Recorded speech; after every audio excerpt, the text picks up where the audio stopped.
আসসালামু আলাইকুম দিনাজপুরবাসী। কেমন আছেন আপনারা সবাই?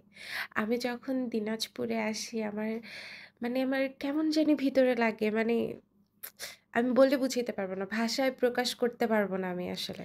তো যাই হোক, আমি আমার ২ বাচ্চাকে নিয়ে দিনাজপুরে চলে আসছি প্রায় অনেকদিন পর আমার ব্যক্তিগত কিছু কাজে। এছাড়াও বেশ কিছুদিন থাকবো। তো দিনাজপুরে এসে ফ্রেশ-ট্রেশ হয়ে আমি সেই দিনই ঘুরতে চলে যাই। তো আমি আর কি বলবো? মিষ্টির দোকানের সামনে দিয়ে যাচ্ছিলাম আর মিষ্টি দেখে আমার মিষ্টি খাইতে মন চাইছে। তো আমি এই ৩ টা মিষ্টি অর্ডার করছিলাম। মিষ্টিগুলো মোটামুটি ভালোই ছিল টেস্ট, হালকা মিষ্টি ছিল। তবে আমার এই মিষ্টিটা সবথেকে বেশি ভালো লাগছে। ও হ্যাঁ, আমি মিষ্টির মধ্যেও হালকা মিষ্টি পছন্দ করি।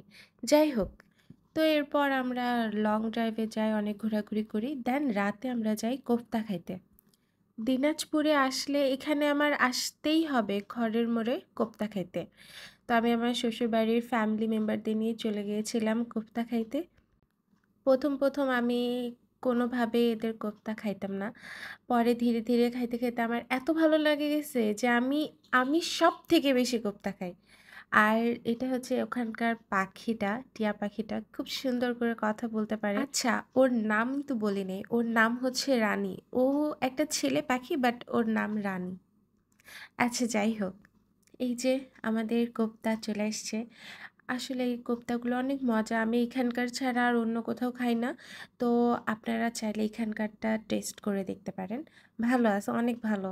অনেকেই আসে খায় এখানে।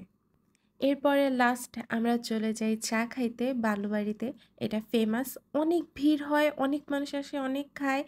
আ চাটাও মজা ছিল। যাই হোক, তো আমার কাছে মোটামুটি ভালো লাগছে। আপনারাও চাইলে ট্রাই করতে পারেন। তো এই ছিল আমার আজকের ছোট্ট একটা ভিডিও। Tata, bye, bye. আল্লাহ হাফেজ।